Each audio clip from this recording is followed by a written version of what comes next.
1, 2, 3, 4, 5, 6.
Tervist ja tahaks kõigepealt tänada kõiki häid kuulajaid, kes on võtnud vaevaks seda esitlust vaadata ja kuulata ja kaasa mõelda.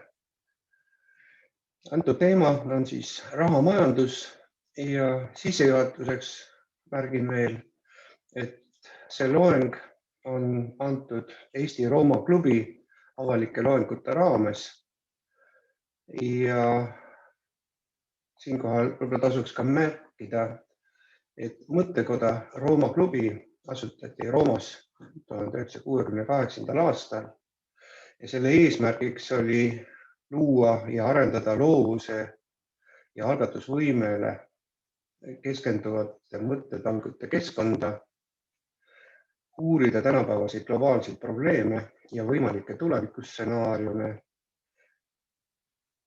kusjuures iga inimene on võimeline andma oma panuse meie ühiskonna ja elukorralduse parandamisse.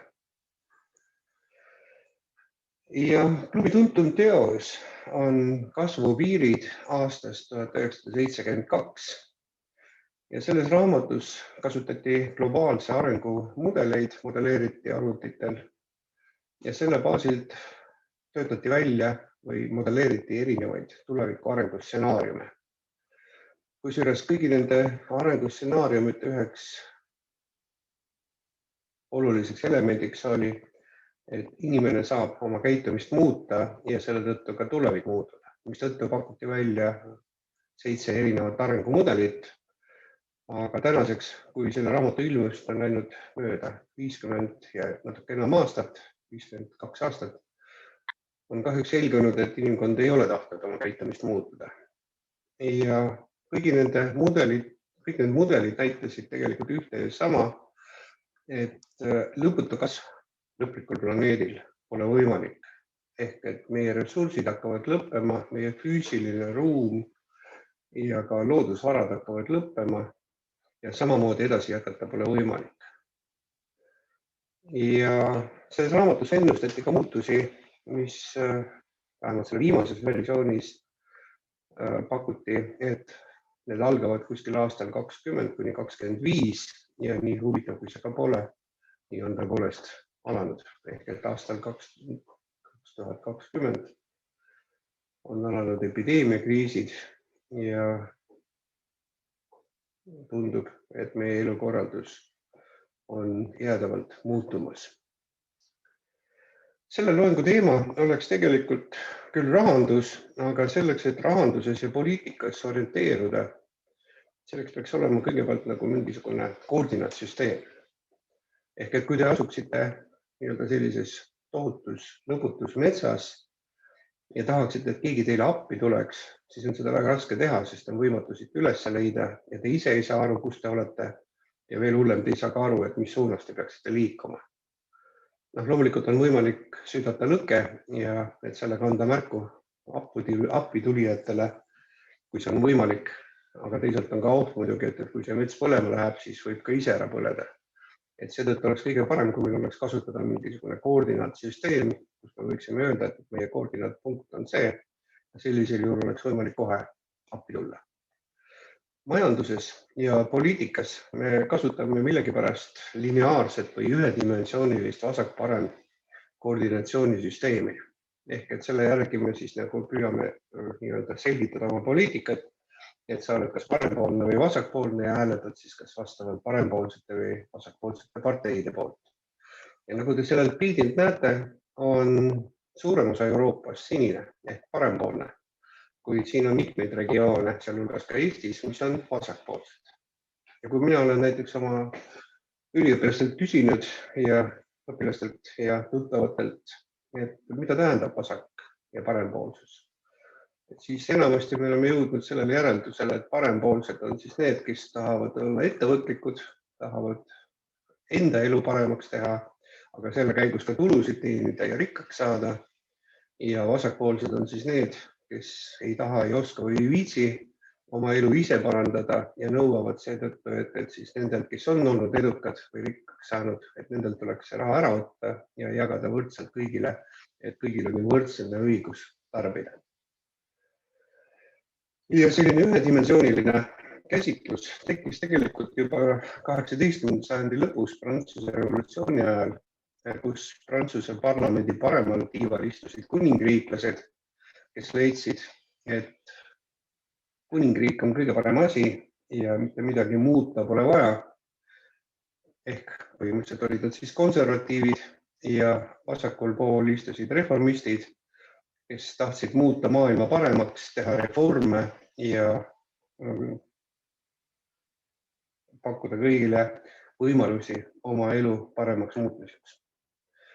Ja 19. sajandi esimesel poolel paljudes riikides ka õnnestus kuningavõim ja pärilik eliit kukutada, mille tulemusena siis vabariiklik kord sai kehtestatud. Ehk et ka nemad muutusid konservatiivideks, sest uued reformistid olid liberaalid, kes tahtsid luua vaba turumajanduslikku ühiskonda. Ja peab ütlema, et 19. sajandi teine pool kuni esimese maailmasõjani neil see ka õnnestus, ehk et tõepoolest maailm avanes, majandus arenes tohutu kiirusega, toimusid industriaalsed revolutsioonid ja tulemuseks oli, et üldine toimetulek, heaolu kasvas, toidu hulk kasvas, inimkond hakkas plahvatuslikult kasvama, kuid mõned said väga rikkaks, aga ja enamik jäid tegelikult sinna toimetuleku piirile, kus nad kogu aeg olid olnud. Ja see tekitas muidugi viha ja kadedust, mistõttu 20. sajandi esimesel poolel olid reformistid, sotsialistid või kommunistid, et sotsialistid, kes tahtsid legaalsete meetoditega võtta kapitali omanikelt nende tehased ja vara, kommunistid leidsid, et selle mingit seaduslikku viisi pole vaja, vaid võtame nii-öelda korraldame revolutsiooni ja töörahva diktatuuriga natsionaliseerime kõik ühisomand või kõik selle eraomandi. Ja ka see sai tehtud tänu Vene kommunistidele, kes laiendasid oma võimu ka veel suurele osale muudesse riikidesse, mistõttu 20. sajandi teise poole reformistideks olid sotsiaaldemokraadid, kes leidsid, et nii radikaalselt pole vaja tegutseda, vaid eraomandus võib säilida, eraettevõtlus võib säilida, kuid maksu- ja eelarvesüsteemiga saame me siiski tasandada seda ebavõrdsust, ehk et astmelise tulumaksuga võtta rikastelt üleliigne tulu või ebaõiglaselt kogutud tulu ja anda see siis nendele, kellel on probleeme toimetuleku ja igapäevase heaoluga. Ja 20. sajandi lõpp ja tegelikult juba 21. sajandi alguses võiks öelda, et domineerima või reformistideks on muutunud või tõusnud sellised inimesed, kes pakuvad lihtsatele inimestele lihtsaid lahendusi.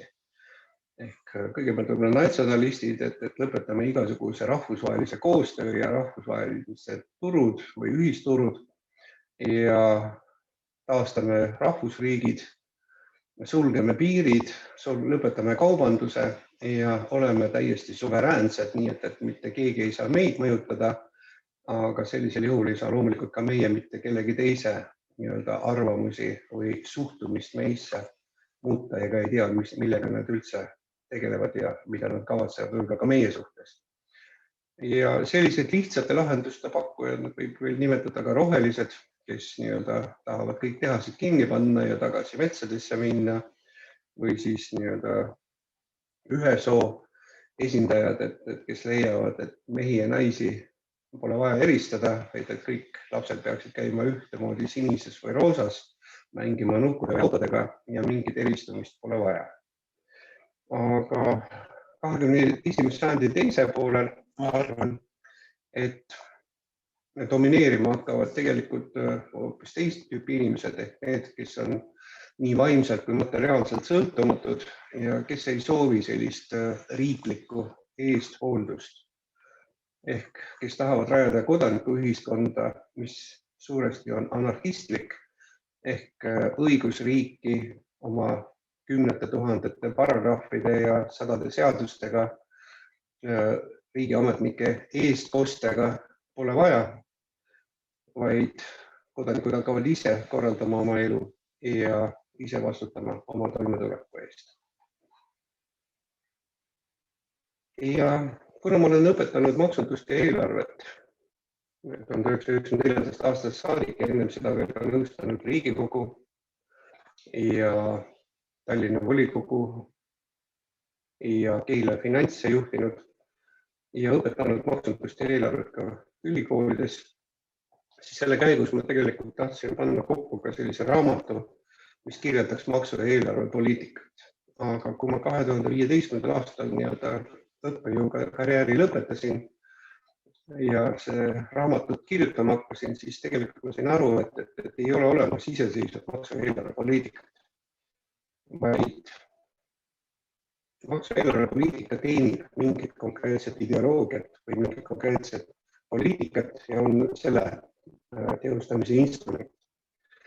Ja otsides lahendust, et kuidas maksu- ja eelarvepoliitikat selgitada, jõudsin ma siis nii-öelda sellise mitmedimensioonilise ühiskonnakäsitluseni, milles, kui teid huvitab, soovite lugeda, siis te leiate sellist raamatust nagu Millist riiki, mis on e-raamatuna vabalt internetis saadaval, ehk et kui te Google'isse panete otsingumootorisse panete selle küsimuse, et millist riiki, siis te ka selle raamatu leiate ja saate endale vabalt alla laadida. Ja sealt omakorda tekkis siis ka selline mõiste nagu sotsiaalne kord, mis ei ole üldse meie teadusmaailmas sugugi populaarne mõiste.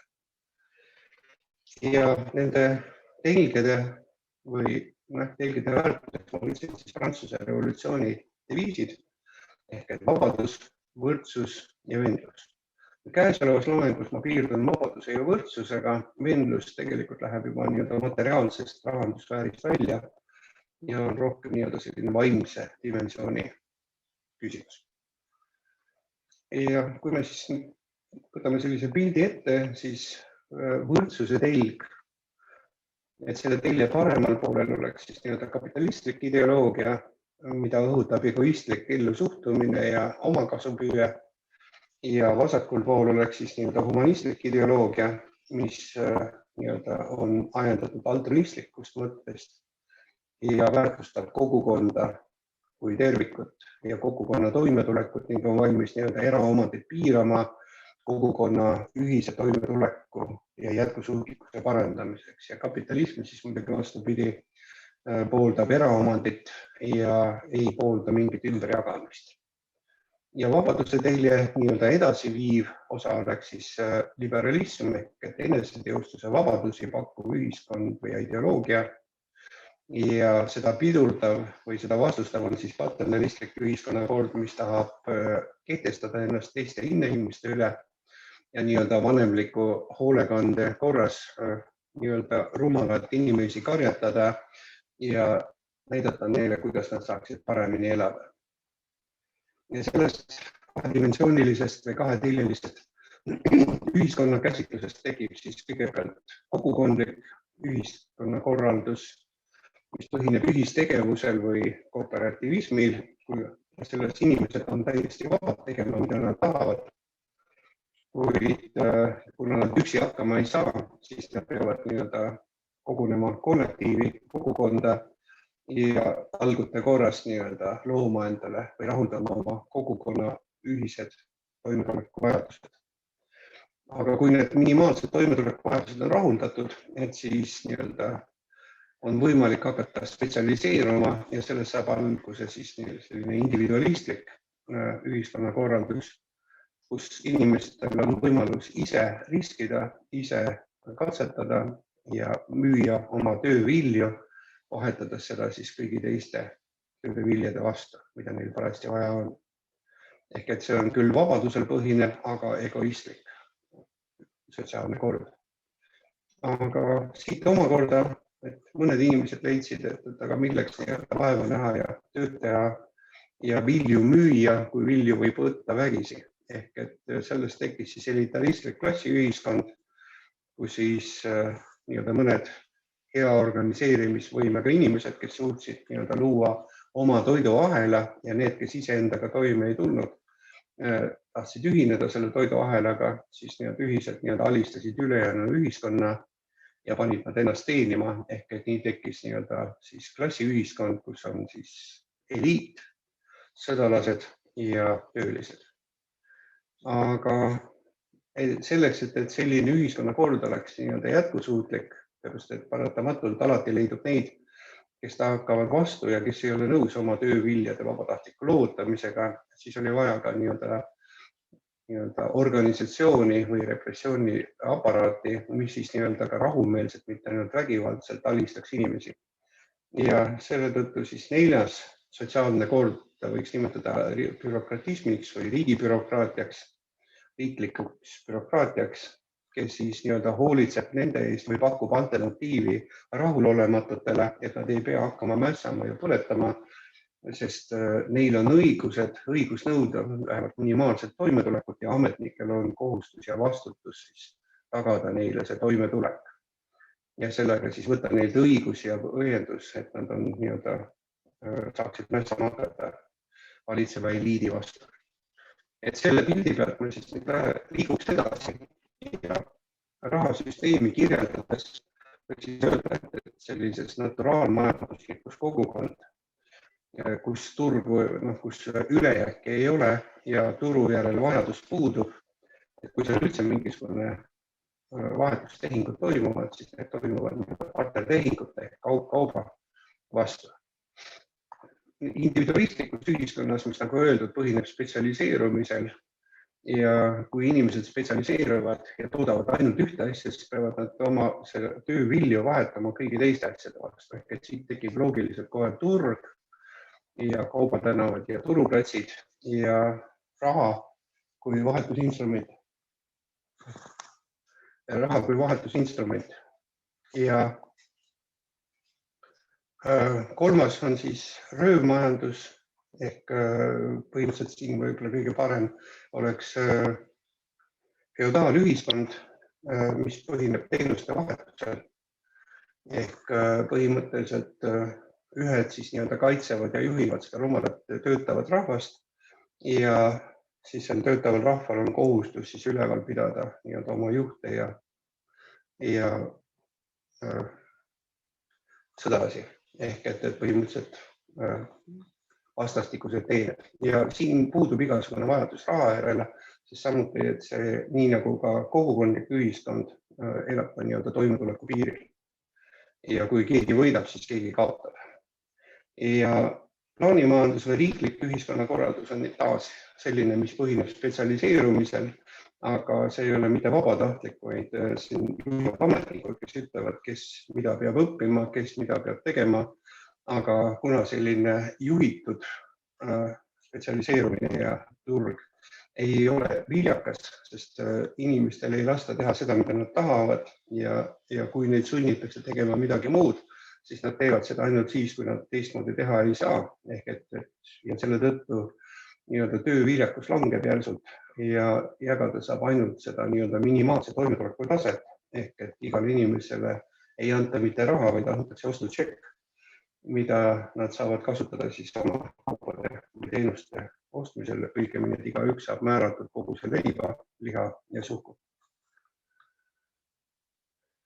Ja nüüd selles loengus ma keskendun siis nüüd ainult individualistliku turumajanduse ühiskonnale, kus ühelt poolt siis on vabaduse kasv ja teiselt poolt on siis kapitalistlik eraomandus ehk ja erainitsiatiiv.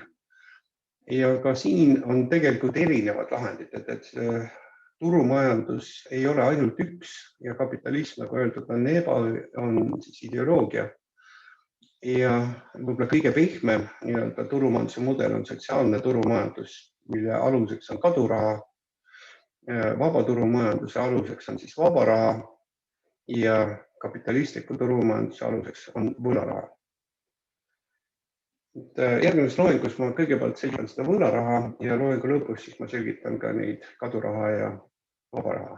Ma märgiksin siin juures veel, et kõik need mõisted, mida ma siin kasutan, on ka väga hästi lahti kirjutatud Wikipedias, ehk et kui teil tekib küsimus, et mis asi on kaduraha, vaba raha või rahasüsteem, siis need on väga hästi vaadata Wikipediast ja see on lühidalt konkreetselt lahti kirjutatud.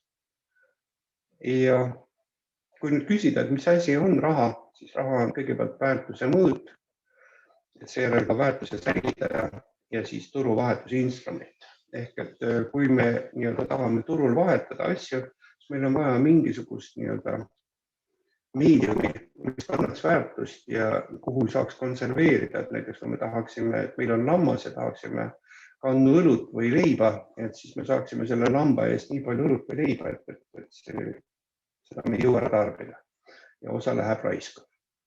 Aga kui me kasutame raha vahetusinstrumendina ja konserveerime osa sellest väärtusest siis sellesse meediumisse, milleks kõigepealt oli teravili, mis on tarbimisväärtusega ja kuivatatud puuvili loomulikult, eriti tatlid näiteks, mis on hästi magusad. Et siis see oli suurepärane vahetusinstrument ja samal ajal ka tarbekaup.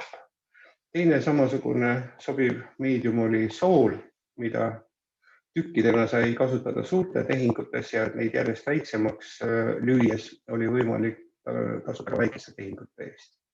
Loomi sai loomulikult kasutada ainult suurte tehingute tegemisel ja selle tõttu ka tegelikult kapitalismi mõiste tuleb tegelikult ladinakeelsest sõnast capita ehk et loomapea ehk et mitu looma sul või mitu loomapead sul on, et kui rikas sa oled. Ja veel 90ndatel aastatel oli selline juhtum, kus siis Soome president läks ühte Aafrika riiki külla ja talle siis austuse märgis 10 kaamrit. Aga neid kaamreid polnud loomulikult võimalik kuidagi Soome viia, et need jäeti koha peal hoiule ja siis varsti olid nad muidugi jälle kadunud. Aga raha on kasutatud ka mitte söödava karpe, mida sai lükkida nööri otsa ja seejärel siis nööri ja panna nöör kaela, kui turule hängima läksite ja siis sealt võtta vastav kogus neid karpe, kui oli vaja maksta või siis maksta terve selle kaelakeega. Rahana on kasutatud ka metallist minte, et kõigepealt rauast raha Hiinas alates aastast 1000 enne Kristust, seejärel elektrumist mündid alates 600. aastast enne Kristust Lüüdia kuningriik asus praeguse Türgi territooriumil, kes olid sellised toredad jõed, mille põhjaliiv koosnes elektrumist ehk et see on hõbeda ja kulla segune metalliliiv, mida üles ulatades ja vormides ja pilte peale lüües sai tekitada raha. Ehk et selle tõttu tuli ka siis ütlus, et rikast nagu Kröösus, siis Lüüdia kuningas Kröösus oligi see, kes siis esimesena sellise raha kasutusele võttis. Ja lüüdialaste huvidest, kogemustest lähtudes võtsid ka antiik-Kreeka, kreeklased siis oma hõbemündid kasutusele, väidetavalt tuli kuskil Ateena lähistel maapinnale meetripaksune hõbedakiht, kust oli mugav võtta hõbedat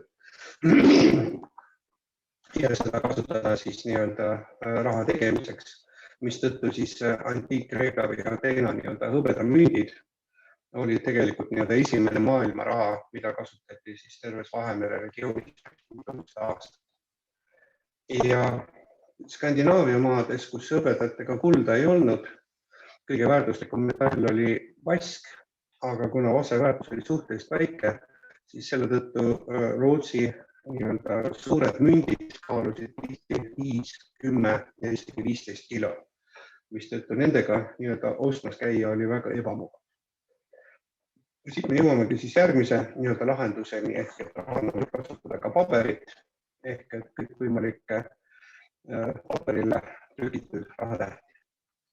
Raha on olemuslikult võlakiri, mida nimetatakse ka fiat ehk fiat tähendab, et nii on, et see, kes siis nii-öelda selle raha välja annab, kirjutab sinna peale, et kui palju ta väärt on ja nii on. Esimene paberraha tuli kasutusele Hiinas juba aastal 806 kuni 821. Teine Euroopa poole pealt võib-olla võiks tuua, loomulikult oli Euroopas ilmselt ka varem võlakirjad kasutusel, aga kõige kuulsamad said templirüütlite võlakirjad, mida hakati kasutama siis Jeruusalemma või Püha Maa vabastamisel, kõik need ordurüütleid ehk landlordid või läänisandad eesti keeles, kellel ei olnud vaba raha, aga kuidagi tuli maksta laevasõidu ja tee peal toidu ja teenuste eest, et siis nii-öelda pandisid oma maa templirüütlite ordule, kes siis väljastas neile vastavalt võlakirjad, mis olid spetsiaalselt kujundatud ja siis neid võlakirju kasutades oli võimalik maksta nii transpordi kui ka muude teenuste eest, mida teekonnal vaja oli. Ja tänapäeva mõistes esimest korda tegelikult sellised raha moodi võlakirjad tulid kasutusele Stockholmis või Rootsis 1661. aastal, kus üks eraettevõtjal tuli hea mõte, et asutas ettevõtte nimega Stockholms Panko ja võttis nii-öelda siis hoiule need 15-kilosed asmündid, andis nende vastu siis sellise võlakirja, mida siin all keskel näete, ja inimesed hakkasidki neid kasutama tehingute vormistamisel või ülekannete tegemisel ja väga vähesed tulid tegelikult seda vaske ennast tegelikult küsima.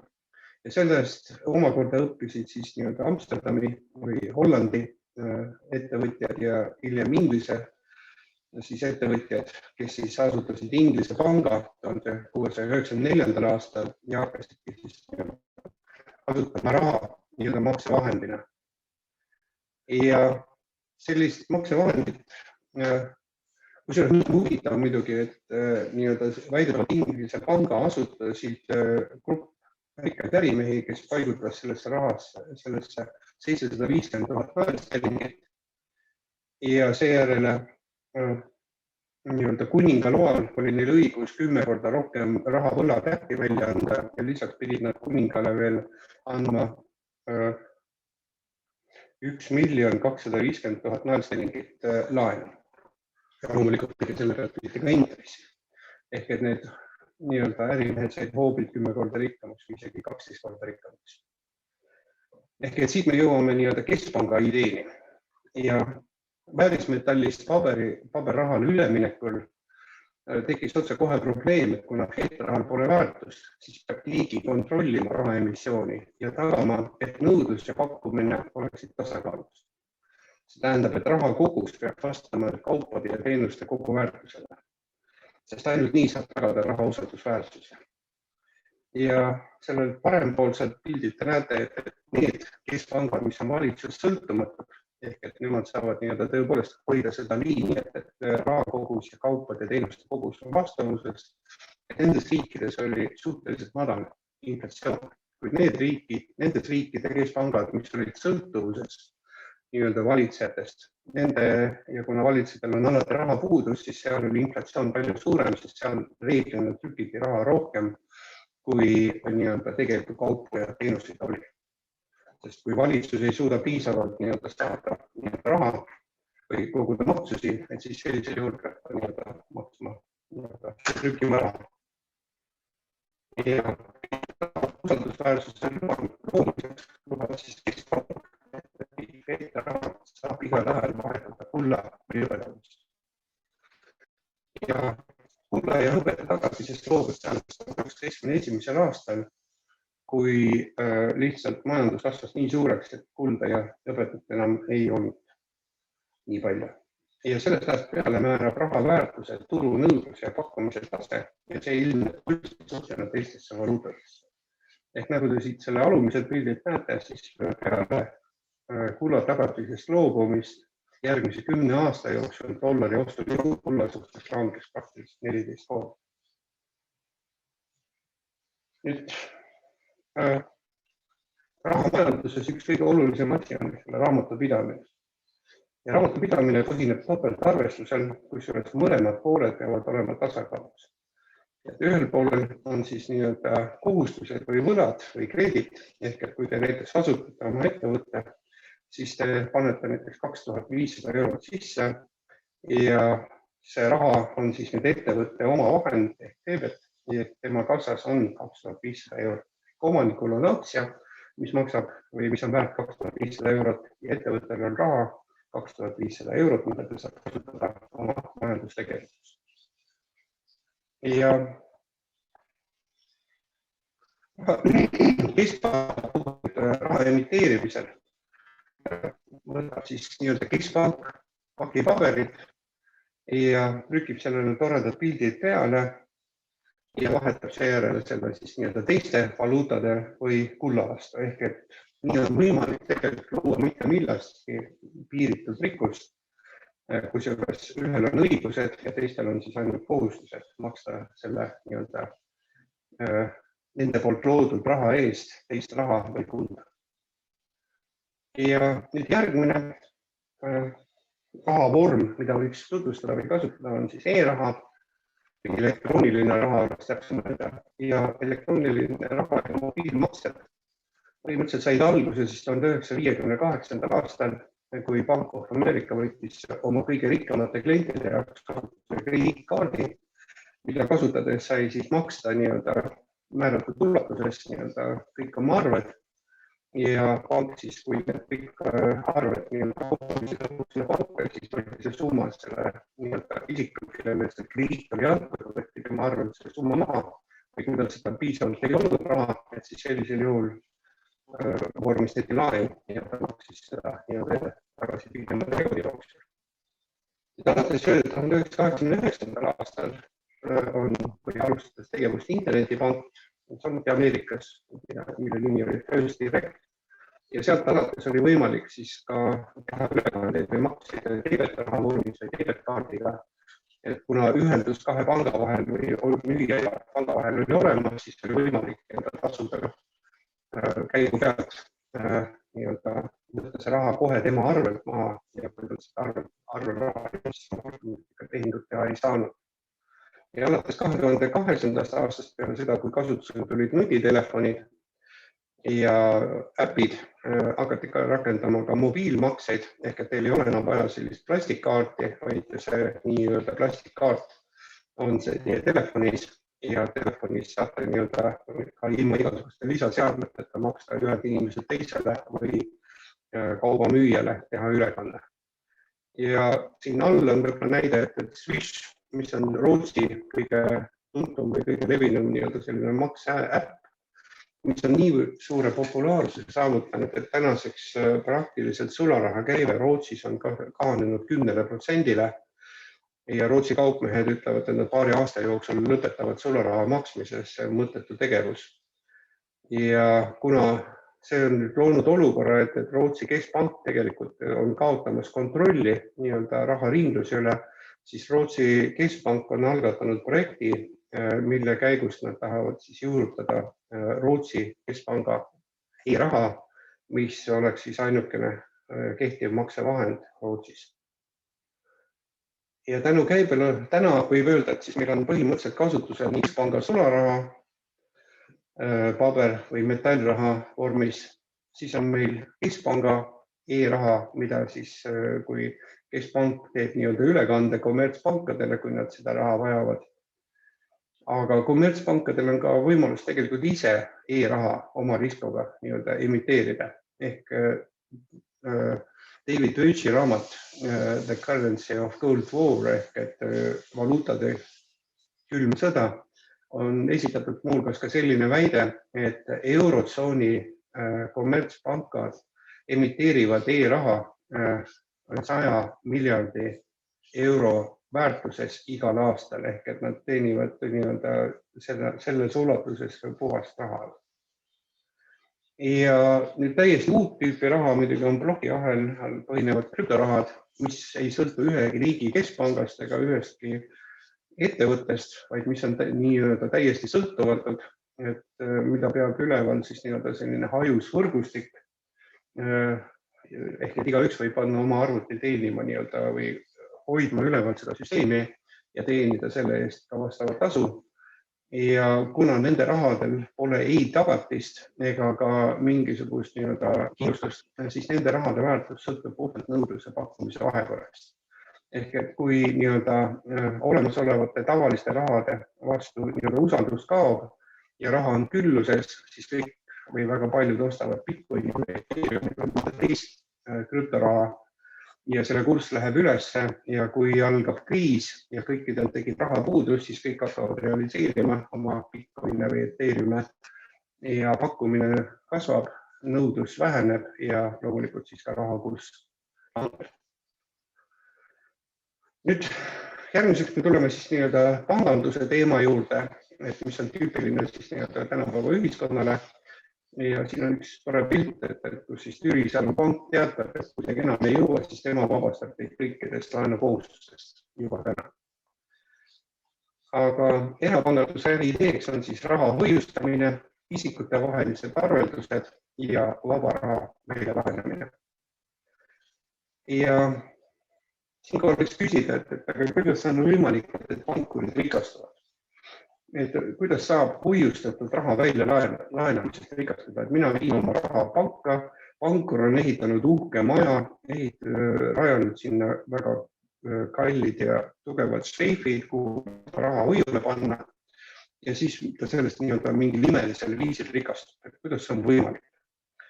Ja kui ma tooksin siin paralleeli, et näiteks keegi ehitab parkimismaja ja te viite oma auto sinna parkimismaja hoiule ja ütlete parkimismaja omanikule, et kuna ma seda autot parajasti ei vaja, siis te võite selle välja rentida ja maksate mulle selle eest siis nii-öelda hoiutasu, et ma tõin selle auto teie parkimismaja hoiule. Et siis ma arvan, et kõik usuvad ja saavad aru, et sellisel viisil ei ole mitte kuidagi võimalik rikastada. Aga et seda fenomeni selgitada, siis ma teeksin sellise, ütleme näite, et kui teie viite oma kulla panka hoiule ja saate selle eest siis nii-öelda selle sama võlakirja, siis sellest panku ei rikasta. Tal on ainult tulud ja tulusid ei ole. Aga kui pankur võtab riski, et kuna te ei taha seda kulda, siis ta laenab selle kulla välja, et ta annab kellelegi veel ühe võlakirja ja see annab temale selle eest pandi kinnisvara tagatise või mingi muu tagatise. Aga siis pankur leidsid, aga võiks anda välja teise ja kolmanda ja neljanda ja viienda, ehk et ilma suurema riskita võis anda välja vähemalt 10 võlakirja ja kui igad sellised võlakirjad küsiti veel 10% kasvu intressi, siis tegelikult pankur sai ühe perioodika sama palju raha teenis endale, kui palju teie sinna hoiule viisite. Ja niiviisi on tõepoolest võimalik rikastada, et autot ei saa 10 korda välja rentida, aga selle sama raha või kulla tagatisel võlakirju emiteerides saab, kui valitseb usaldus. Ja siit siis omakorda tuleb äriidee, et kui pank on piisavalt suur, et tal on hästi palju kliente ja ta laenab raha näiteks masinate müüjale, materjalitootjatele ja majaehitajale ja maaomanikule ja kinnisvarainvestorile ja nemad kõik arveldavad oma vahel. Ehk et tegelikult raha ei ole vaja, sest lihtsalt nii-öelda numbrid liiguvad ühe ettevõtja kontolt teisele ja teise ettevõtja kontolt kolmandale. Ja siis annab pank veel ka laenu näiteks kõigile nendele eraisikutele, kes tahavad seal kinnisvarainvestorid tema nii-öelda toodangut osta ja kõik nad maksavad nii-öelda intressi pangale, siis tekibki fenomen, et pangal ei ole tegelikult mingit raha vaja, kui kõik usuvad, et pank on aus ja õiglane, et siis nii-öelda pank võib nii-öelda jagada neid võlakirju piiramatus ulatuses ja ainukene risk, et juhul kui mõni nendest klientidest tahab maksta raha mitte selle panga kliendile, vaid mõne teise panga kliendile, siis tekib probleem, et on vaja ka reaalset raha.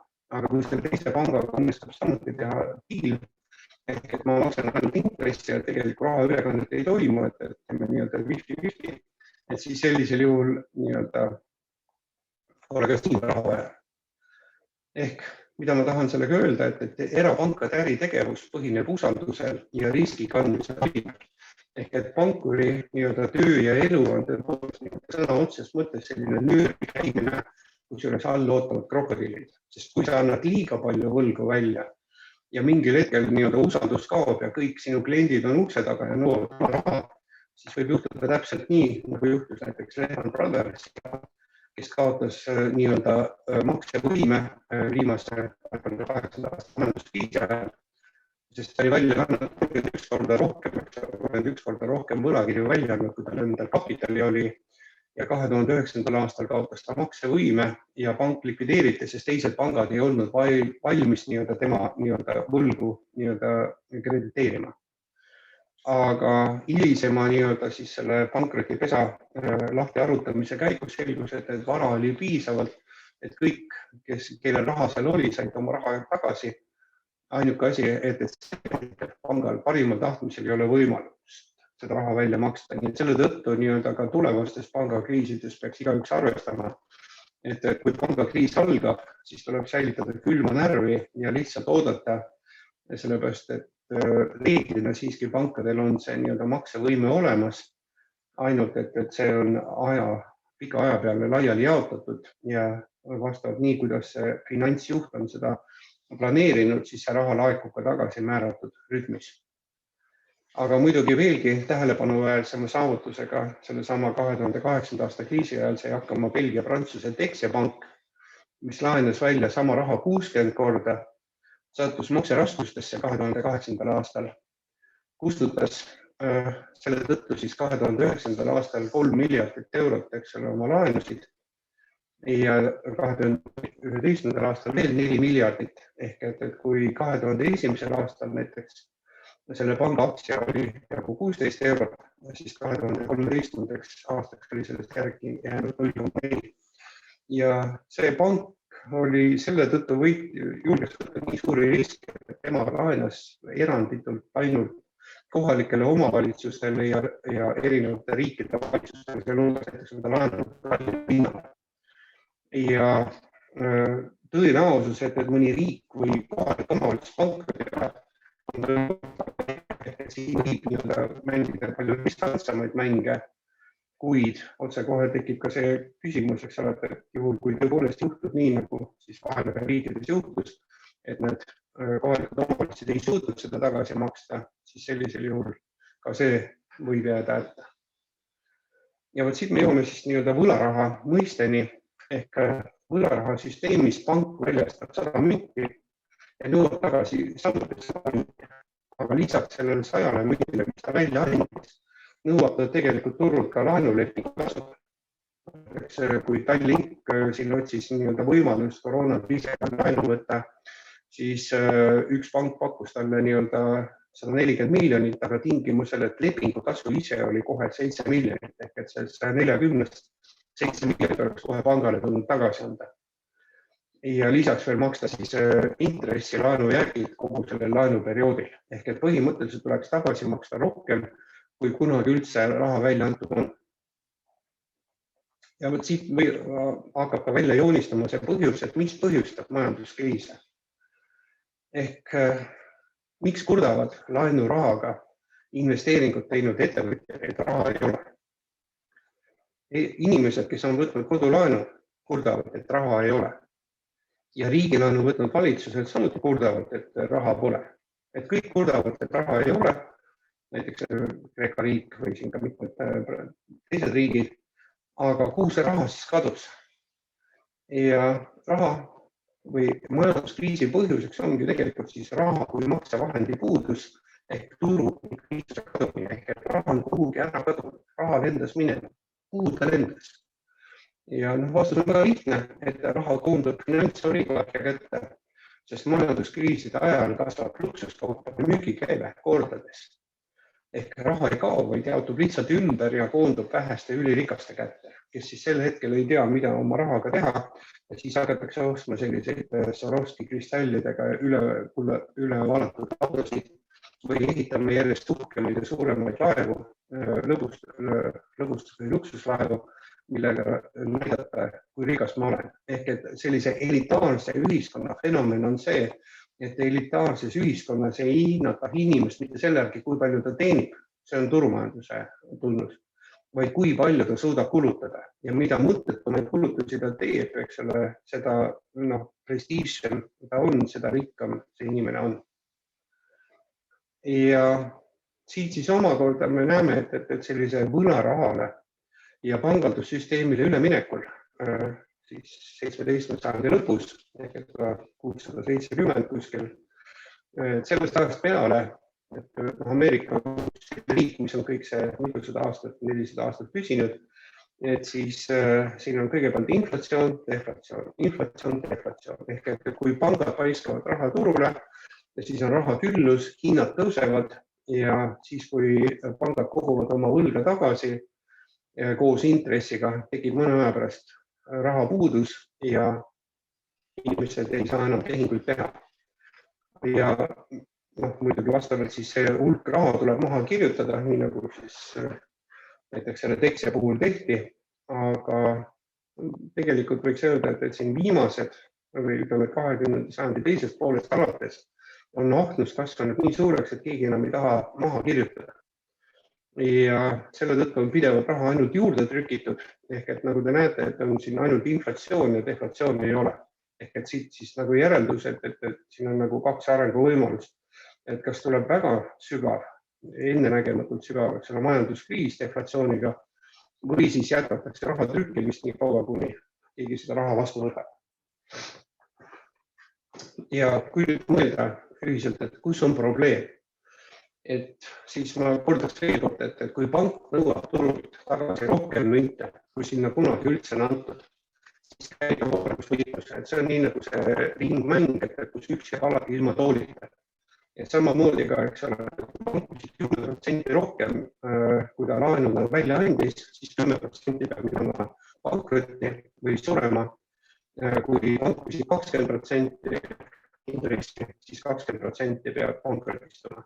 Ehk see käivitab olelusvõitluse, kus julgemad, targemad, aga ka julmemad võidavad ja ühiskond kihistub, ehk et nii-öelda sotsiaaldarvinistlik turumajanduse ideoloogia propageeribki seda, et rumalatelt tuleb raha ära võtta ja anda see siis väärikatele, kes suudavad seda raha nii-öelda ka ühiskonna seisukohalt kõige paremini investeerida ja kasutada. Ja selline tava või traditsioon pärineb tegelikult iidsetest aegadest, ehk et Sumeri templid laenasid seemneid ja loomi. Kuna taimed ja loomad paljunesid, siis tekkis tava, et osa saadud kasust tuli anda laenajale. Ehk et ja siit tekkis intressi tasumise tava, ehk et kui tempel andis inimesele näiteks 100 seemet, aga igast seemnest tekkis nii-öelda vähemalt 10 uut seemet, siis nagu loogiline oli, et vähemalt 50% siis sellest nii-öelda kasvikust või juurde kasvanud tulust tuli anda siis selle laenuandjale. Aga probleem on nüüd selles, eks ole, et paber või metallraha ei paljune. Ma ei tea, kas keegi on näinud näiteks 500 münti või sünnitavat sedelit, et kuidas ühest sedelist tekib 2 sedelit. Ilmselt ei ole keegi seda näinud. Ja Kreekas filosoofid, katoliikliku kiriku või islami vaimurikud leidsid või väitsid, et Jumal andis inimesele aega elada maal ja see aeg on lõplik iga inimese jaoks. Ja aeg ja raha ei paljune, et nii-öelda metallraha või paberraha ei paljune ja ka aeg ei paljune, aeg on lõplikult igal inimesele antud. Seega ainult intressi nõudmine on surma. Kuid juudid tulid hoopis teise loogikaga välja, et aeg on viljakas, sest inimene on aega kasutada väga erinevalt ja saada sellest ka väga erineval määral tulu. Aeg on viljakas ja kui sa oled väga viljakas, siis saab raha eest endale aega juurde osta, et ka teised inimesed teevad sinu eest tööd ja sinu aeg muutub veelgi viljakamaks. Ja intress on tasu aja või raha kasutamise eest. Ehk et siit tuli siis see loogika, et aeg on raha. Ja Iitses Sumeris oli veel ka üks teine tarkus, ehk et see, mis oli maailma esimene, tõenäoliselt üks esimesi turumajanduslikke ühiskondi, kus olid tohutu suured linnad, mis tegelesid käsitöö ja kaubandusega, siis seal oli õiguslikult kehtestatud tava, et kõik võlad tuleb kustutada 7. aastal. Ja selle 7. aasta järele kõik võlaõrjad vabastatakse, ehk et kui keegi oli laenanud sellele inimesele rohkem, kui ta suutis 7 aastaga tagasi teenida, siis oli see tema risk ja see tuli maha kirjutada ja see inimene tuli anda vabaks, ehk et ta saaks jälle nii-öelda normaalses majandustegevus osaleda. Ja teine tava oli veel, et 7 × 7 on 49, ehk et 50. mida nimetati siis juubeli aastaks, tuli tagastada ebaõiglaste tehingute tõttu kaotatud maa ja vara nendele algomanikele. Ehk et iga 50 aasta tagant tuli siis turumajandusliku süsteemile teha restart, sest selle aja jooksul vara kontsentreerus niivõrd suures koguses üksikute isikute kätte, et oleks kaotanud oma jätkusuutlikkuse või edasise arengu ja toimimisvõimaluse.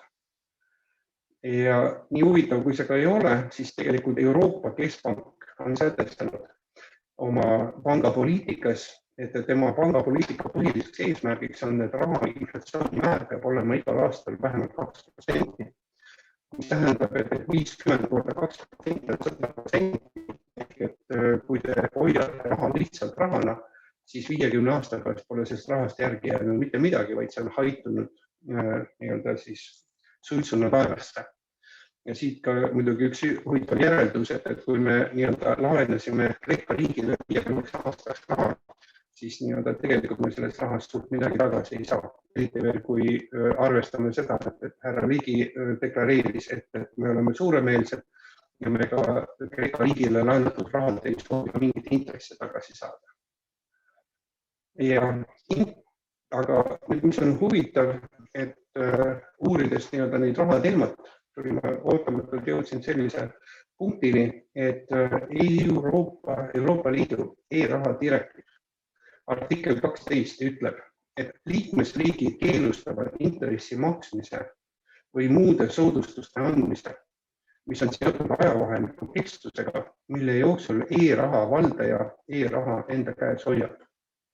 Ja kuna Euroopa Liidu need direktiivid on ülimuslikud, ehk need on kohustuslikud ka Eesti riigile, siis ka Eesti riigi makseasutuse ja e-raha asutuse seaduse paragrahv 6 lõige 2 ütleb, et e-raha valdamise ajavahemiku eest ei tohi nõuda ega maksta intressi ega muud tasu ja kohaldada muid soodustusi. Ehk tegelikult, kui pank annab teile laenu sularahas, võib ta küsida intressi, kui pank teeb teile ülekande oma kontot teie kontole elektroonilise raha vormis, siis sellisel juhul seaduse järgi selle pealt intressi küsida ei tohi. Miks seda tehakse? See oleks huvitav teada, et tegelikult tuleks esitada Finantsinspektsioonile avalik järeldavi. Ja kuna ma väga palju olen sunnitud rääkima võlgadest, siis ma mõne sõnaga mainiksin ka finantskriisi, mis 2008. aastal toimus. Et selle finantskriisi põhjustas just nimelt need võlaprobleem või võlaraha kasutamine. Et kui me võlaraha investeerime normaalselt, nii et sellest tekib tulu või kulud vähenevad, et näiteks meie majandusenergia kulu väheneb ja me säästame, siis me võime selle arvel tõepoolest panna maksta raha tagasi, ehk põhimõtteliselt me ei jää rikkamaks ja vaesemaks, kui majanduskeskkond muutub. Aga kui raha tarbitakse lihtsalt ära, kui investeeritakse sellistesse objektidesse, mis raha tagasi ei too, siis sellisel juhul see raha tõepoolest haitub.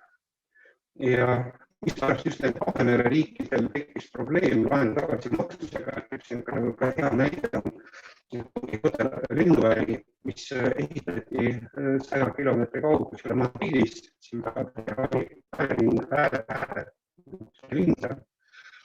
kuhu ehitati Euroopa üks kõige suuremat lennuvälja ja kui see valmis sai, siis praktiliselt keegi.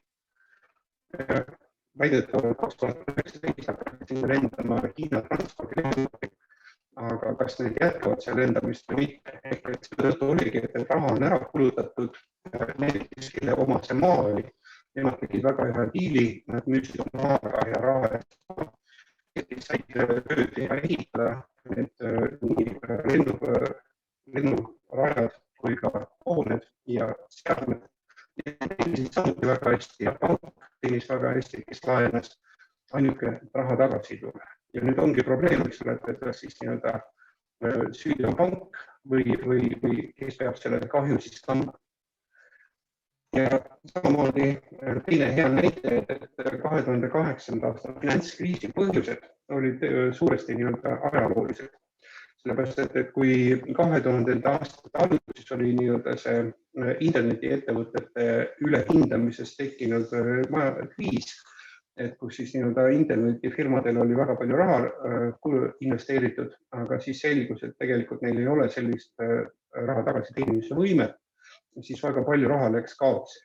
Ja siis, kui otsiti uut kohta, et kuhu nii-öelda raha investeerida, siis avastati, et tegelikult võib ühele maadele ehitada suurel hulgal kinnisvara ja see kinnisvara omalt poolt siis pakuti nii-öelda kõikidele, kes olid valmis käe välja sirutama, kõikidele pakuti laenu, kõik võisid kolida kohe majja sisse ja seejuures oli tingimus, et näiteks esimesed 4 aastat ei ole vaja laenu tagasi maksta, et maksad ainult intressi ja 5. aastal hakkad maksma ka laenu tagasi. Ja nendele, kes siis nii-öelda laenu võtsid, öeldi, et kui sa ei jõua 5. aastal seda laenu tagasi maksta, et siis sellisel juhul pole mingi probleem, müüd selle maja maha, selle peale on hind veel kõrgemaks läinud, oled 4 aastat tasuta elanud ja oma raha tagasi saanud ja võid vaadata siis, et kuhu uude kohta elama minna. Ja nüüd teiselt poolt, et kuna see on kinnisvara tagatis, et kuna kinnisvaral on alati turgu, et siis nii-öelda leiti, et need on nii-öelda 3A väärtusega võlakirjad ehk kõige väärtuslikumad võlakirjad. Ja nendest siis tekitati, pandi sinna juurde veel teisi erinevaid võlakirju ja tekitati niinimetatud subprime võlakirjad. Ja nagu te näete siit selle all paremal olevat diagrammit, ja siis sellise kinnisvara tagatisega võlakirja kasvas drastiliselt. Aga siis, kui saabus 4. aasta või 5. aasta ja tuli hakata laenu tagasi maksma, siis selgus, et järjest suurem hulk inimesi ei suuda tegelikult tagasi maksta. Ja lõpuks jäi nii palju maju järele, et keegi enam nendel ei olnud järelturgu. Et keegi ei tahtnud neid maju osta, need majad jäid tühjaks, kuna keegi ei suutnud neid valvata, siis nad rööviti tühjaks ja lõpuks oli siis rikutud põllumaa, kus seisid nii-öelda ahelpared, et seda maad ei saanud enam mitte kuidagi kasutada ja kõik see raha läks raisku. Ja kuna nendesse subprime võlakirjadesse, mis olid eriti usaldusväärsed, oli väga palju investeerinud ka pensionifondid ja omavalitsused, siis valitsused pidid võtma või valitsustel oli valida, et kas siis nii-öelda see pensioniraha kirjutatakse maha ehk et läheb kaotsi või siis, et valitsus võtab endale kohustuse ehk et pankurid võidavad alati, aga siis need nii-öelda võla tagasimaksmise kohustus läheb üle riigile.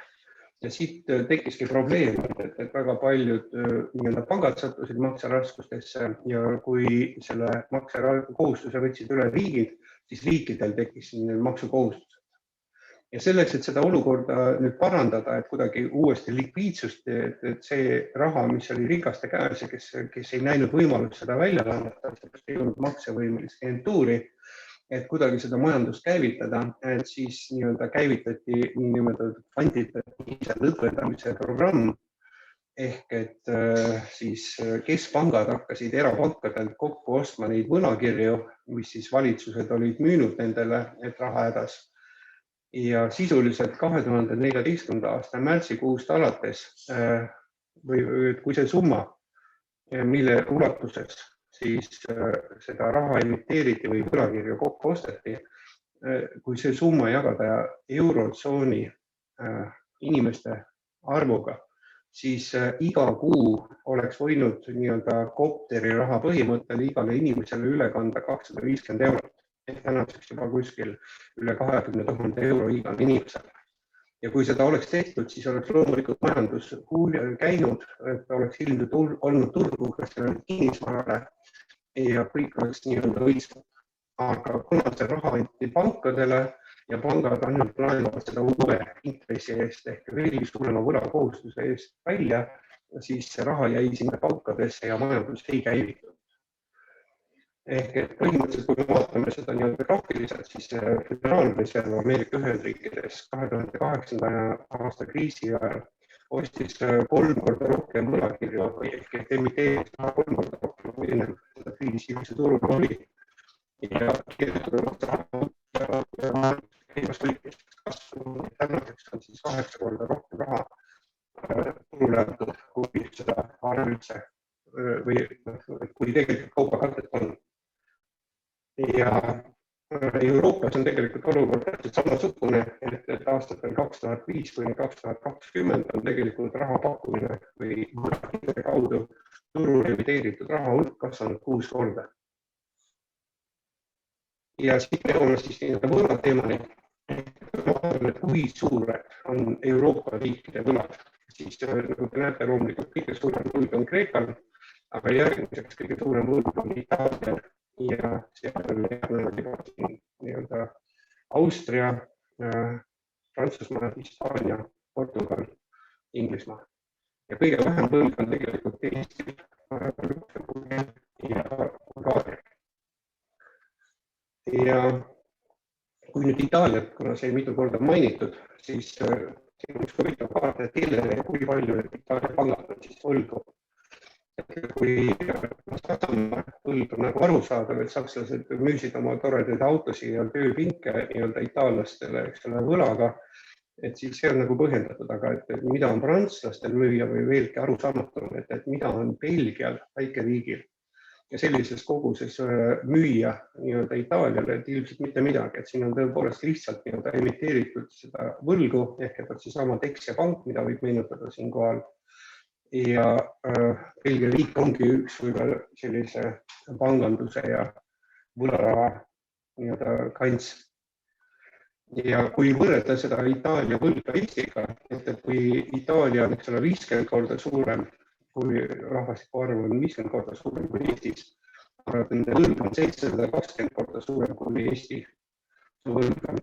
Ja kui võrrelda seda inimese kohta, siis iga inimese kohta, iga itaallane on võlgu, eks ole, vähemalt 107 425 eurot olukorras, kus ühe aasta SKP inimese kohta on 33 000 ehk et siin on üle 3 korra, et 3 aasta tulud on ette juba ära tarbitud ja ilmselgelt ületab see igasuguse normaalse majanduse ehk et tõenäoliselt järgmine suur finantskriis algab Itaaliast. Ja kui vaadata maailma mastaapi, siis kõige suurem võlgnik on muidugi Ameerika Ühendriigid, kes tegelikult nii-öelda ohjeldamatult müübki või toodabki nii-öelda dollareid. Nagu Föderaalreservi juht Greenspan avalikult teatas, et Ameerika Ühendriikidel pole võlgade maksmisega probleeme. Me võime alati raha juurde trükkida ja nii kaua, kui kõik tahavad neid dollareid endale saada, nii kaua nad võivad seda teha. Jaapan, mis on suuruselt teine võlgnik või kõige suurem võlakoorma, siis nii Jaapani kui nii Itaalia kui Jaapani valitsused on võlgu ainult oma kodanikele. Kui Ameerika Ühendriigid on võlgu kogu maailmale, tegelikult kõige suurem nii-öelda Ameerika võlakirjade hoidja, aga Hiina ei saa väga kahjustada Ameerikat, sest sellisel juhul kahjustab ennast. Siis Jaapanil on selle mõttes lihtsam, et kui teatud kriisiolukorras võivad nad lihtsalt selle võla ära kustutada ja nii-öelda null või restardi teha. Ja kui vaadata nii-öelda tervikpilti, et siis Luksemburg, millel on küll kõige väiksem riigivõlg, on tegelikult meeletu võlg ettevõtete osas. Ehk et Luksemburgi koguvõlg on peaaegu 4,5 korda nii suur, kui on riigi SKP. Ja teine, kus on nii-öelda ettevõtete väga suur võlakoormus, on Iirimaa ja Hiina. Riigivõlg on siis võrreldatud Kreeka ja Jaapani ja Itaalia ja eraisikute võlad on suhteliselt sarnased kõikides riikides, võib-olla kõige suurem eraisikute võlgnevus on Suurbritannias. Ja kui vaadata Ameerika Ühendriikide ettevõtted, siis ka ettevõtete nii-öelda võlakoormus on pidevalt kasvanud. Ehk et kui ta juba 2018. aastaks on siis kõigi Ameerika ettevõtete võlg üle 70% ja koroonakriisi ajal tõusis see veel vähemalt 10%, siis on ka selge, et ka siin on ületatud igasugune loomulik piir, et seda raha ei ole võimalik tagasi maksta. Et mida ma kogu selle pika jutuga tahan öelda, et võlarahasüsteemis pole kogu võlana väljendatud raha lihtsalt põhimõtteliselt võimalik tagasi maksta, kuna lihtsalt seda raha ei ole. Ja kuna pangad küsivad turult tagasi rohkem raha, kui üldse välja antud, ehk tegemist on nii-öelda mission impossible ehk võimatu ülesandega. Ja asjad on kõige keerukamaks, et tegelikult rahvastiku kasv on pidurdunud ja kui Rooma klubi ennustus tõele vastab, siis hakkab rahvastiku arv vähenema, mis omakorda tähendab, et meil ei ole enam järgmiste 80 aasta jooksul mõtet rääkida enam majanduse kasvust, vaid me hakkame rääkima majanduse kahanemisest, mis inglise keeles mõiste on degrow. Ja mida siis selles olukorras teha, et kuidas me saaksime siit välja tulla? Et üks võimalus, et kui enam keegi seda kvantitatiivse lõdvendamise raames enam keegi raha vastu võtta ei taha, siis lähme uuesti, teeme uue raha, näiteks EQ, et mis oleks siis Euroopa ühine raha ja kasutame seda. Või teine võimalus, et nii nagu ameeriklased praegu on tegelikult teinud kriisi olukorras, et tõepoolest siis inimestele tehakse ülekanne $1000, et nad nii-öelda selle kriisi ära saaksid üle elada, et seda nimetatakse siis helikopteri või kohtade rahaga jagamiseks. Ja see on raamatupidamise seisukohalt äärmiselt huvitav nähtus, sellepärast, et raha antakse, aga kohustust ei teki. Ehk et kuidas seda raamatupidamislikult sellist kohtade raha ülekandmist kirjeldada, et minu jaoks on mõistatus, ma ei oska sellele vastata. Ja ka kolmas võimalus, et me läheme üle tegelikult uuele majandusmudelile ja rahasüsteemile. Ehk et see oli juba see kõik olulisem, mida ma selle loenguga öelda tahtsin. Ehk et raha tekib vabas ühiskonnas inimeste vahelisest kokkuleppest.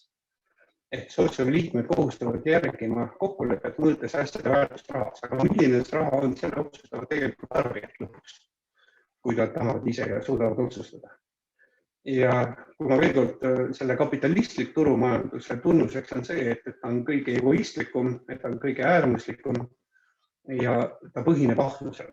Ehk et kasum on ainuke edu mõõt, et mida rohkem kasumit, seda parem.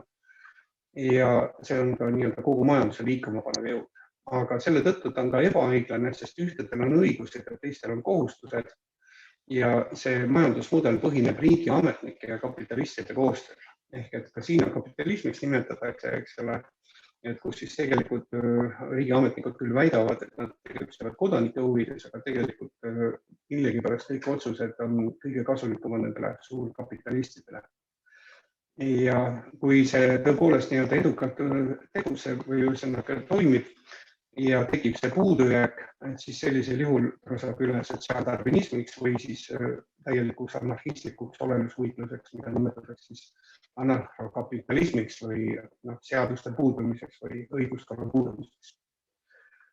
Ja fiat või võlaraha probleem ongi see, et ta põhineb pankade monopoolsel eesõigusel. Ehk et ühtedel on õigused ja teistel on kohustus seda raha laenata ja maksta siis nii-öelda teenida panka järgmised 30 aastat, makstes oma eluaseme laenu. Ja intressinõue põhjustab kasvava rahapuuduse ja rahapuudus omakorda tekitab likviidsuskriisi ja see omakorda siis ka majanduskriisi. Ja selles olukorras on siis kaks võimalust, et kas kustutada võlg, mida kui seda teha ei taheta, et siis tuleb raha kogu aeg juurde trükkida, aga mida rohkem võlaraha turule antakse, seda suuremaks võlg kasvab.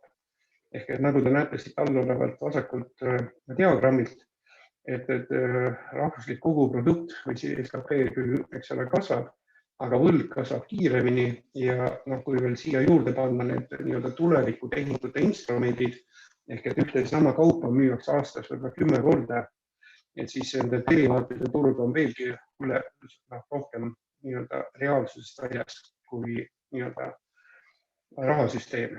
ja selle tulemuseks ongi, et siis riikidest tuleb kasutusele näiteks $100 miljonit lihtsalt mingi või rahavähend.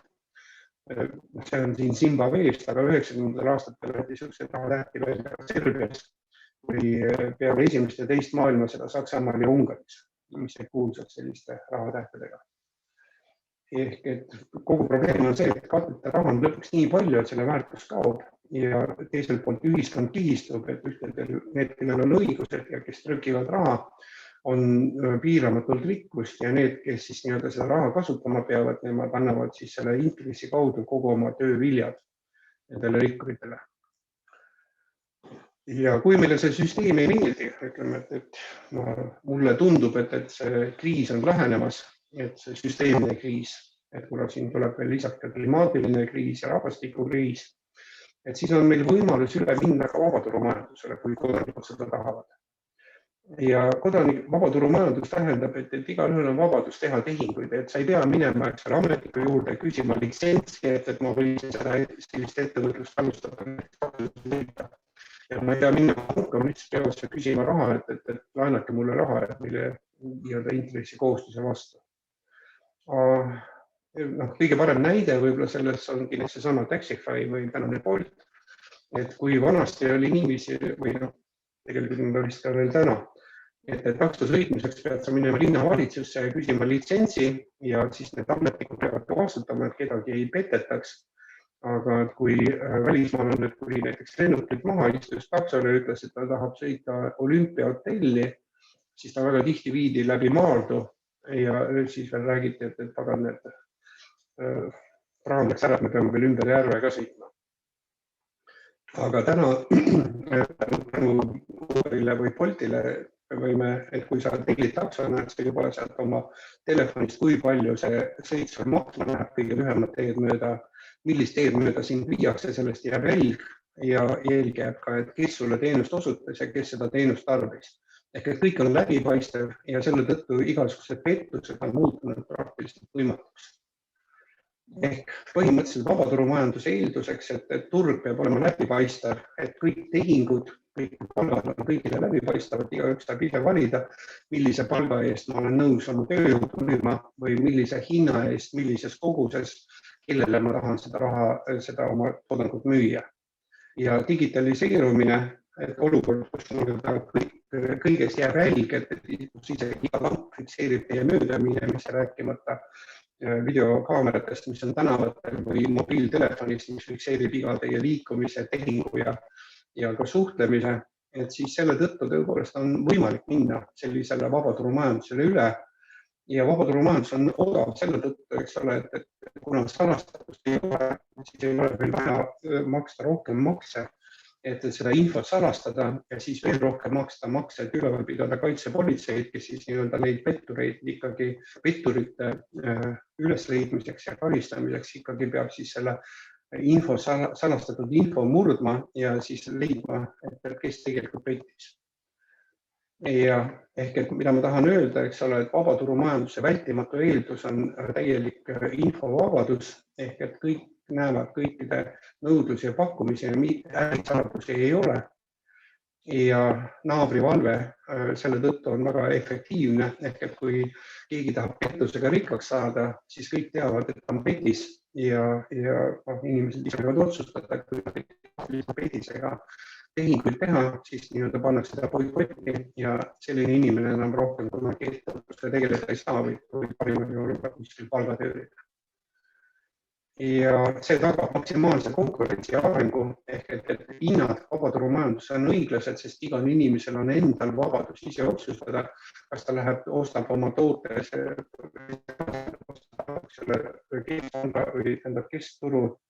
keskturult hästi odavalt või vastupidi, et ta tahab mingit hästi spetsiifilist, ütleme, elitaarset kaupa, nii-öelda Stockmanni kaubamajast, kus teda teenindatakse nii-öelda väga, kus on mugav, ilus keskkond ja tohutus valikus kaupu.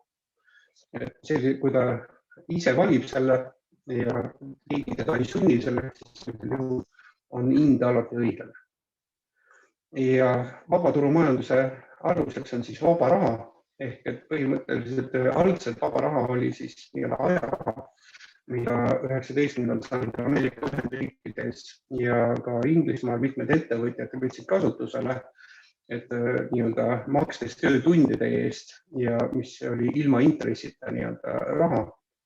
Aga täna me võime üle minna vabalt või rakendada ka elektroonilist raha ehk et paneme 2 telefoni kokku ja tehingu tegemiseks ei ole vaja rohkem, kui et me oleme jõudnud kokkuleppele ehk et ühel tekib plussiga summa, teisel tekib miinusega summa ja tehing on tehtud ning mingit panka pole siia vahele vaja. Ehk et raha tekib tehingu käigus ja tehingu toimumiseks on vaja ainult 2 isikut ja igast tehingust jääb digitaalne jälg. Ehk et panga või startup või IT-firma, kes haldab seda digitaalsete maksete süsteemi. Ja kui ta näiteks alternatiivrahana kasutusele võtta, et kui ta ei ole vahetav ka eurodeks, et sellisel juhul on ka väga väike võimalus, et keegi seal väga midagi võltsima hakkab. Ehk et põhimõtteliselt sellega tagataksegi siis selline täielikult vaba turumajandus, kus ei ole kohta ei riigiametnikele ega pankadele. Ja sotsiaalne turumajandus tähendab tegelikult vabatahtlikku koostööd, aga nüüd juba ühised huvi väärtustades. Ehk et me saame aru, et me Eesti rahvad oleme edukad ainult siis, kui meie lapsed on hästi haritud ja kui need inimesed on terved. Kui nad on kogu aeg haiged, siis nad ei suuda tööd teha või kui nad on rumalad, siis nad ei suuda konkureerida teiste riikidega. Ehk et me oleme valmis vabatahtlikult panustama siis nii-öelda maksma selle teenuse eest ja meil on seda raha, sest me ei maksa seda pankadele ega riigile maksudena ja me saame tagada siis nii-öelda kogukonna kui terviku ja riigi kui terviku konkurentsivõime seisukohalt parimad lahendused. Ja see koostöö võib olla kas siis nii-öelda riikliku koordinatsiooni kaudu, et me anname siiski teatud volitused riigiametnikele, aga ainult teatud volitused, mida me ise kontrollime kogu aeg või siis eraettevõtjate partnerluse vormis nagu Ameerikas ja Inglismaal või ühistegevuse vormis ehk et väikeettevõtjad koopereeruvad ja ostavad kaupu sisse või müüvad läbi ühistu, et konkureerida teiste suurte riikide või teiste suurte ettevõtetega, kes valitsevad turgu. Ja sotsiaalse turumajanduse idee on, et ta arvestab nii ühiskonna kui ka keskkonna pikaajalisi arenguid ja panustab mitte lühiajalisele kasumile, vaid pikaajalisele jätkusuutlikule. Ehk et põhimõtteliselt see lahendus on siis ettevõtja keskne.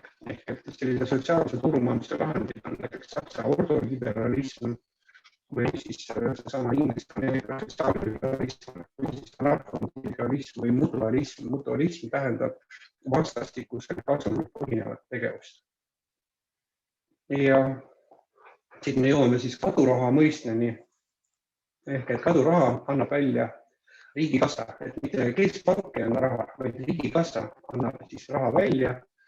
Ja näiteks Eesti praeguse maksusüsteemi juures, kui nii-öelda riigikassa annaks raha välja, et riigikassa ja maksuamet oleks ühes isikus, siis sellisel juhul esimese ringiga juba 35% sellest väljendatud rahast laekub maksudena riigile tagasi. Ehk et 20% kõigepealt käibemaksuna ja siis veel 15% tulu- ja sotsiaalmaksuna ettevõttest. Ja kaduraha idee, et tagada tema nii-öelda likviidsus ja liikuvus on siis rakendatud põhimõtet, et raha väärtus peab iga kuu vähenema. Silvio Gesell, kes selle nii-öelda mudeli välja pakkus esimesena, pakkus välja, et iga kuu peaks raha väärtus 1% võrra vähenema, ehk et aastas tähendaks 10% vähenemist. Aga ja füsiokraadid, et see on üks nii-öelda majandusideoloogia kuulkond, et nemad pakkusid välja tegelikult algselt ka sellise füsiokraatliku raha, kus on kohe peale kirjutatud, et see raha näiteks maksab ainult 3 aastat või 1 aasta ja selle raha väärtus siin iga kuu vastavalt väheneb. Ehk et kui palju igal järgmisel kuul see raha väärtus väheneb ja kui see periood läbi saab, siis peale seda see raha tuleb lihtsalt minna vahetada selle emiteerija juurde välja, et kus sellest väärtus järjest väheneb. Ja kuna sellist raha keegi ei taha hoida, et kõik üritavad selle raha võimalikult kiiresti ära kasutada, et kas siis osta mingit kaupu või investeerides mõnda ettevõttesse, siis selle tõttu raha ringlus meeletult kasvab.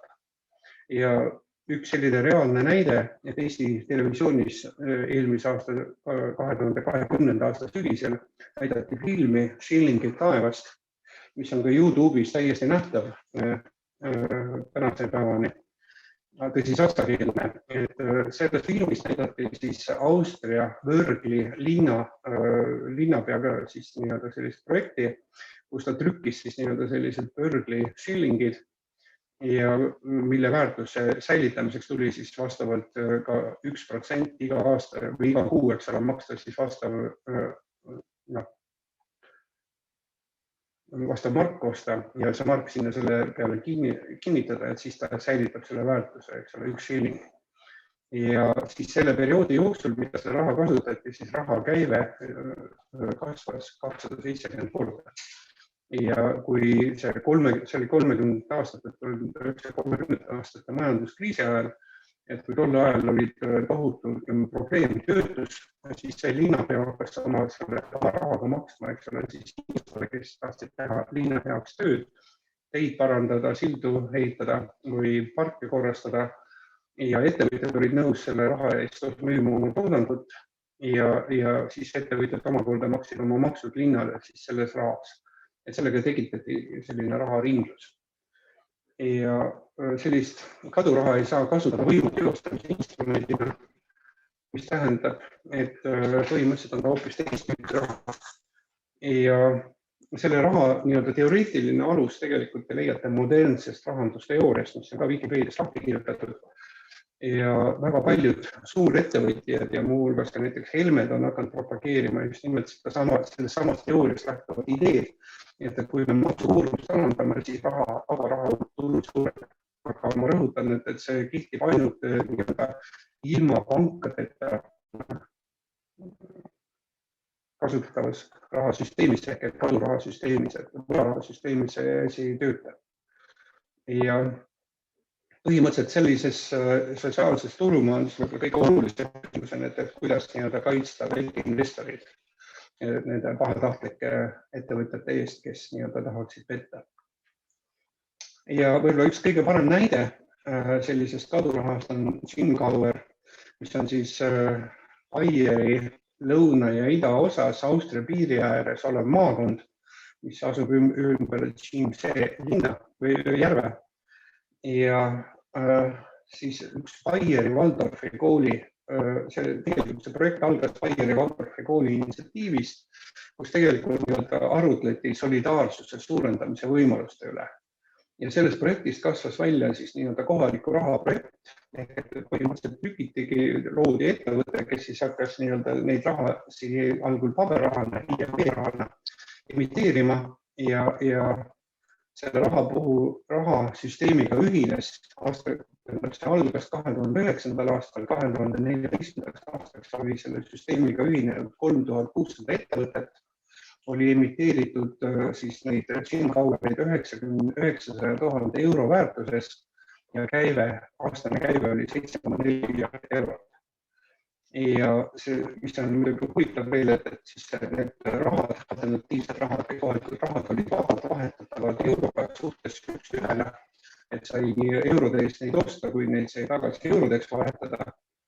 Ja siis, kui üle mindi elektroonilisele rahale, siis kehtestati põhimõtted, et raha väärtus väheneb siis päevas 0,016%, mis teeb siis 6% aastas.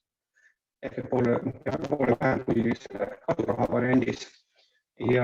Aga seda 0,16% rakendatakse ainult olukorras, kui see raha on seisnud samal kontol rohkem kui 3 kuud. Et kui see raha kasutatakse kiiremini ära kui 3 kuu jooksul, siis seda seisuraha kohustust ei rakendata.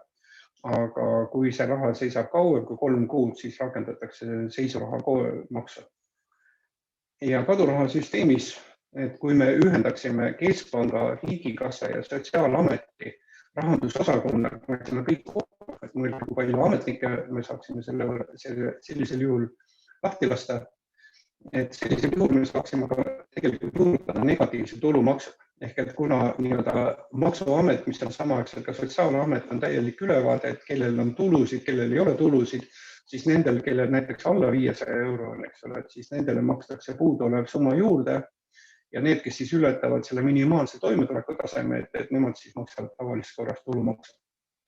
aga kodanikupalka, teoreetiliselt on ka kodanikupalk kadurahasüsteemis rakendatav, kuid siin on see probleem, et milleks maksta raha nendele, kelle raha on niigi olemas.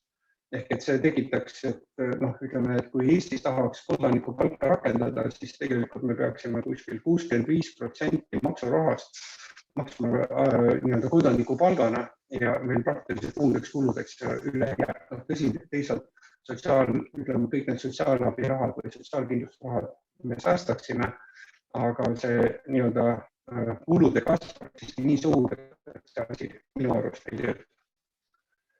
Ja siit siis viimane küsimus, et kuidas edasi. Et vähemalt minu arusaam on see, et senine rahasüsteem on jõudnud sellisesse kriisi, millest enam välja tulla ei ole võimalik. Üks võimalus, et teeme siis selle uue võlaraha ehk lähme näiteks üle EQ-le, aga jätkame vanamoodi võlarahasüsteemis, et kus on pangad ja laenud ja intress ja ebaõiglus, või võtame kodaniku initsiatiivi korras vaba raha kasutusele. Võib-olla kõige lihtsam oleks teha näiteks mulgite või sekute juures, et kohaliku kaubanduse edendamiseks, et kodanikud või tarbijad ja ettevõtjad ühiselt hakkavad seda raha kasutama ja siis inimesed on valmis võtma osa palgast sellises kohalikus rahas ja selles kohalikus rahas saab osta ainult kohalikku kaupa, ehk et see tegelikult edendaks sellist kohalikku majandust või siis kadurahasüsteemile, mis peaks olema siis kas valitsuse initsiatiiv või kohaliku omavalitsuse, näiteks ka Tallinna linn võiks selle vabalt sellise kadurahasüsteemi rakendada või võib teha nii, nagu see sakslased ka nii-öelda kodanike ja ettevõtjate initsiatiivina. Ja siit siis kokku selle kogu senise jutu, et vaba turumajandus või turumajandus tähendab tegelikult erinevaid turumajanduse mudeleid, kas kapitalistliku turumajanduse mudelid, vaba turumajanduse mudelid või sotsiaalse turumajanduse mudelid ja ka erinevaid vabaduse astmeid. Ehk et poliitiline vabadus tähendab seda, et igaühel on vabadus osaleda protsessis, mille tulemiks on tema vabaduse piiramine. Ehk et kui inimesel on võimalus osaleda selles protsessis, et mingi seadus hakkab tema vabadusi piirama, aga ta seda võimalust ei kasuta, siis süsteem on ikkagi poliitiliselt vaba, sellepärast, et ta ei kasutanud seda võimalust või kui ta kasutas, aga ei suutnud teisi inimesi veenda, et siis on see tema probleem, mitte poliitilise süsteemi probleem. Majandusvabadus tähendab seda, et meil ei ole enam mingit litsentse ega pankasi või põhimõtteliselt meil on vabadus igalühel ise tehinguid teha ja piirangud kaovad. Ja individuaalne vabadus on tegelikult tähendab siis juba anarhismi ehk et ja kehtib moraali põhimõte, et ära tee teisele seda, mida sa ei taha, et sulle osaks saada.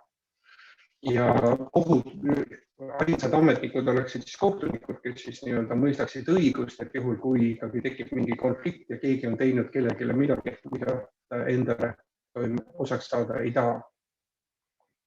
Ja see olekski kogu minu loeng, et ma tänan tähelepanu eest ja meil on võimalik jätkata loodetavasti järgmisel neljapäeval, et nii-öelda aruteluga Eesti Rooma Klubi kodulehel. Tänan kõiki kuulajaid.